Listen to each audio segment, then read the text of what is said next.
Sore yang berat bagi biru di dada, di tanah Maluku Utara.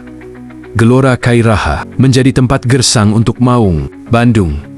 Persib Bandung harus mengakui keunggulan tuan rumah, Malut United dengan skor meyakinkan 2-0. Hasil yang jelas mengecewakan bagi Boboto. Namun sepak bola tak selalu soal harapan. Ia juga tentang kenyataan di atas lapangan. Ini bukan sekadar cerita kekalahan. Ini adalah cermin tentang kesiapan, energi, dan efektivitas. Namun di sisi lain, laga ini pun sebagai pembuktian para sang mantan pemain kunci Persib Bandung musim lalu yang mengantarkan Persib ke podium juara. Mereka yang terbuang dari skuad dengan beragam alasan, dan mungkin di hati mereka seolah berkata, kalian telah membuat kesalahan yang besar dengan membiarkan kami pergi dari klub. Ya, benar sekali. Seluruh pemain mantan Persib yang merumput di Malut United, ada 6 pemain: Fred Butuan, Dimas Drajat, David da Silva, Ciro Alves, Tyrone Del Pino, dan Gustavo Franco. Bahkan 5 yang disebut terakhir adalah pasukan inti Maung Bandung saat 2 kali meraih juara berturut-turut. Lebih spesifik lagi, Tyrone Del Pino, Ciro Alves, dan David da Silva adalah trio maut dan terbaik yang pernah dipunyai Persib. Sementara Gustavo Franco yang di laga ini menjadi kapten tim Malut United adalah tembok kokoh. Persib Bandung musim lalu bersama Nick Quivers yang juga sama-sama pergi, meninggalkan kenangan manis untuk Maung Bandung. Selamat datang kembali di channel saya, Iip Marta Stories, untuk playlist sport dan sepak bola. Channel ini, terima kasih atas dukungan kalian untuk menyimak, like, komentar, dan subscribe-nya. Semoga menghibur, menginspirasi, dan nambah wawasan kita semua. Selamat menyimak video kami yang tersaji dari perspektif yang berbeda.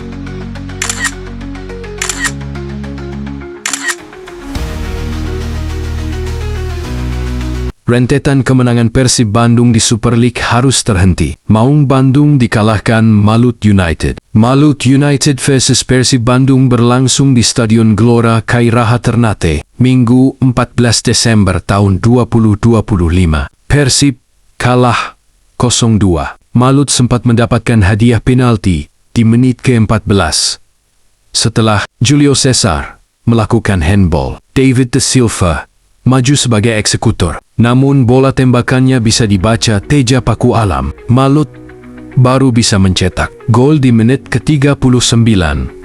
Igor Inocencio sukses mencetak gol melalui sundulan kepala yang gagal diantisipasi. Teja Paku Alam, Ciro Alves memperbesar keunggulan. Malut menjadi 2-0 di menit ke-42. Gol ini terjadi tak lepas dari kesalahan Franz Putros.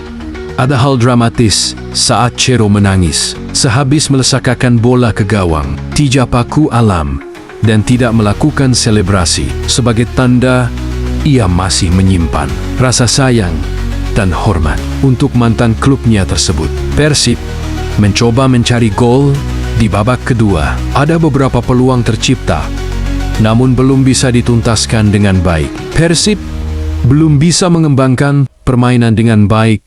Di saat laga tersisa 10 menit lagi, permainan agresif Malut menyulitkan Persib. Persib tak kunjung mendapatkan gol. Juara bertahan ini pun harus pulang dengan kekalahan. Persib ada di posisi ketiga dengan 28 poin. Malut di urutan keempat dengan 25 poin. Susunan pemain awal sebelum ada pergantian: Malut United, Alan Jose, Gustavo Franco, Igor Inocencio, Muhammad Abduh Lestaluhu, Nilson Barbosa, Ciro Alves, Manahati Wima Angulo, David da Silva, Taufik Rustam, Yanch Sayuri. Sementara Persib Bandung memainkan Teja Paku Alam kiper, Franz Putros, Julio Cesar, Patricio Matricardi, Eliano, Tom Hay, Mark Klock, Berguinho, Beckham Putra, Sadil Ramdhani,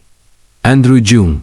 Di babak kedua Persib mencoba menarik Mark Klok, Sadil Ramdhani, Tom Hay, Andrew Jan, serta Beckham Putra, dan memasukkan Febri Haryadi, William Barus, Hamon Tengki, dan Federico Baba. Nampak ada perubahan pola serangan, namun tetap tak menolong Persib dari kekalahan dan tidak merubah skor 2-0 untuk tuan rumah.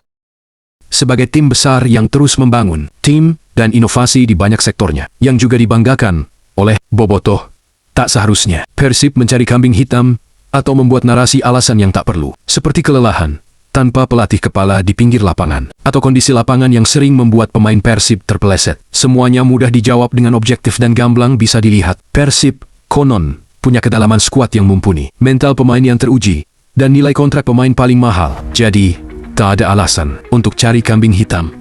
Mark Klok, kapten, dan pemain senior, sering melakukan blunder dengan terlalu sering mengoper bola ke belakang, dan sering kalah dalam berebutan bola. Tom Hay, pemain termahal yang terlanjur disebut sang profesor dan pengumpan terbaik, sering marah dan cenderung menyalahkan teman. Kebiasaan buruk yang terbawa dari klub sebelumnya. Dua hal tadi cukup memberi kita sinyal bahwa itu masalah yang harus diperbaiki. Karena mereka berdua tokoh sentral di lini tengah Persib. Belum lagi pemain belakang yang sering terlambat mengantisipasi serangan balik lawan. Oke, mari sedikit analisa laga. Kita mulai dari hasil laga tunda sore ini. Malut United sukses mengalahkan Persib Bandung dengan skor 2-0 di kandang sendiri. Jika melihat skor, ini tentu mengecewakan bagi Persib dan Bobotoh. Namun jika kita bedah jalannya pertandingan secara objektif, hasil ini cukup mencerminkan apa yang terjadi di atas lapangan. Malut United tampil dengan intensitas tinggi sejak menit awal. Mereka berani menekan, disiplin menjaga jarak antar lini, dan sangat efektif dalam memanfaatkan transisi menyerang. Persib sebenarnya tidak sepenuhnya buruk dalam penguasaan bola, namun kesulitan mengembangkan permainan di area sepertiga akhir. Distribusi bola dari lini tengah kerap terputus, dan pergerakan tanpa bola kurang variatif, sehingga serangan mudah diantisipasi. 2 gol Malut United lahir dari momen di mana organisasi bertahan. Persib tidak dalam posisi ideal, ada keterlambatan transisi bertahan, dan ruang yang terlalu mudah dimanfaatkan oleh tuan rumah. Dari sisi taktik, Malut United lebih siap menghadapi skema Persib. Mereka menutup jalur build-up, memaksa Persib bermain melebar, dan memenangkan banyak duel penting di lini tengah. Sementara itu, Persib terlihat kesulitan menaikkan tempo saat tertinggal. Pergantian pemain memang memberi energi, namun tidak cukup untuk mengubah dinamika pertandingan secara signifikan. Kesimpulannya, ini bukan kekalahan karena faktor non-teknis. Ini adalah hasil dari perbedaan efektivitas, intensitas, dan kesiapan strategi. Bagi Persib, laga ini harus menjadi bahan evaluasi serius, terutama soal transisi, ketajaman, dan respons saat berada di bawah tekanan. Musim masih panjang. Kekalahan ini menyakitkan, tapi bisa menjadi titik balik jika direspons dengan analisa yang jujur dan perbaikan yang tepat. Terima kasih sudah menyimak video ini, sampai jumpa di video selanjutnya.